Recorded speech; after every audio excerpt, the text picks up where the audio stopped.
Hello everyone.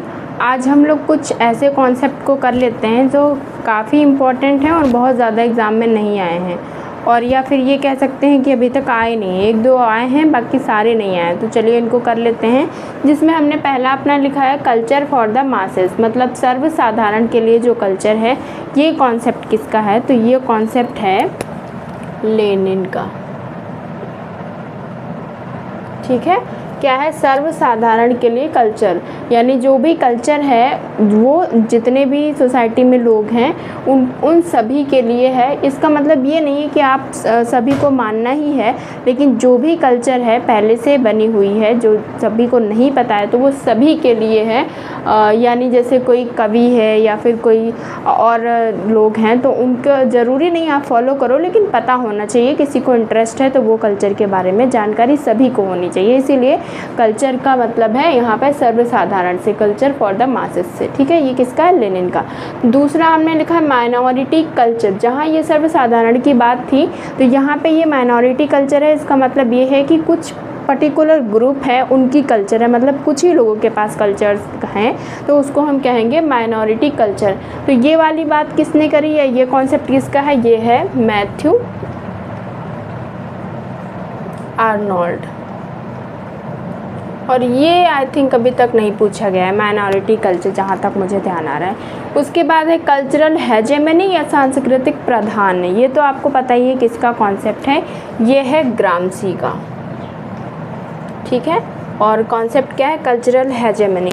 तो cultural hegemony का क्या मतलब है? जैसे किसी भी ग्रुप की पर्टिकुलर एक कोई भी कल्चर हो सकती है, ये ग्रुप है और ये जो भी कल्चर है ये बहुत ही प्रधान है, मतलब इसका इम्पैक्ट बहुत सारे जो बाकी सोसाइटी के ग्रुप हैं उस पर इस कल्चर का इम्पैक्ट है। तो इसने क्या करा, इस ग्रुप की संस्कृति प्रधान है और ये पूरे जो समाज और बाकी जो लोग हैं उनको प्रभावित करती है। तो इसको हम कहेंगे कल्चरल हेजेमनी यानी सांस्कृतिक प्रधान। एग्जाम्पल में हम जैसे कि कह सकते हैं जो ब्राह्मण संस्कृति है वो क्या है? कल्चरल हेजेमनी, संस्कृत प्रधान है और वो बाकी जो भी हैं उनको क्या करती है? प्रभावित करती है। तो इस तरह से जब पर्टिकुलर किसी भी एक ग्रुप की जो भी कल्चर है वो अगर बाकी जो भी ग्रुप्स हैं उनको प्रभावित करती है या उनको अपने इम्पैक्ट उन पर डालती है तो उसे हम कहते हैं कल्चरल हेजेमनी। ठीक है, और ये छोटे जो भी ग्रुप रहते हैं वो बाकी के लोगों पे प्रभाव डालते हैं। तो ये किसका कॉन्सेप्ट था? ग्रामशी का।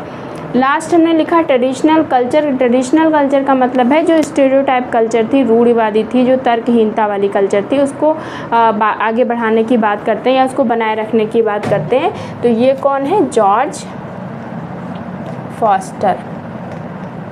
तो ये किसका कॉन्सेप्ट है? जॉर्ज फॉस्टर का। तो ये भी कहीं नहीं पूछा गया तो इसे लर्न कर लीजिएगा, बहुत ही इंपॉर्टेंट रहने वाले हैं आप सभी के लिए। Culture for the masses Lenin हो जाएगा और माइनॉरिटी कल्चर मैथ्यू आर्नोल्ड का हो जाएगा।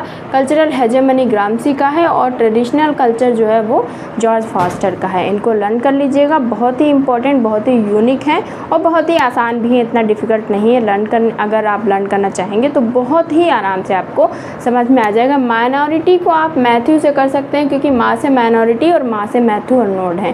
ठीक है, ये तो पता ही है सभी को। ट्रेडिशनल कल्चर, जैसे कि ट्रेडिशनल कल्चर हमारी जो पुरानी कल्चर है, स्टेरियोटाइप है, उसमें तर्कविहीन है, उसको हम आगे जब बढ़ाएंगे तो उसका मतलब हम फास्ट उसको करना चाह रहे हैं तो फास्ट से आप फॉस्टर को लगा सकते हो, ये आपकी एक ट्रिक हो सकती है। उसके बाद अगर हम ये जो कल्चर फॉर द मासेस है, जब हम सर्वसाधारण के लिए संस्कृत की बात करते हैं, सभी को कहते हैं ले लो संस्कृत, तो ले लो से लेनिन हो जाएगा। तो इस तरह से क्या हो जाएगा? सर्वसाधारण के लिए संस्कृत, यानी सभी को उस कल्चर के बारे में पता होना चाहिए, ले लेना चाहिए, तो लेनिन हो जाएगा। ठीक है, तो हमने सभी को एक ट्रिक के साथ आपको समझाया है और मुझे नहीं लगता इतनी ज़्यादा डिफ़िकल्ट चीज़ है ये आपको कि समझ में ना आए। तो मीनिंग भी समझ गए, कॉन्सेप्ट भी समझ गए, काम अब बचा है आपको लर्न करना। तो लर्न कर लेना, बहुत ही काम आएगा। Thank you for watching the video.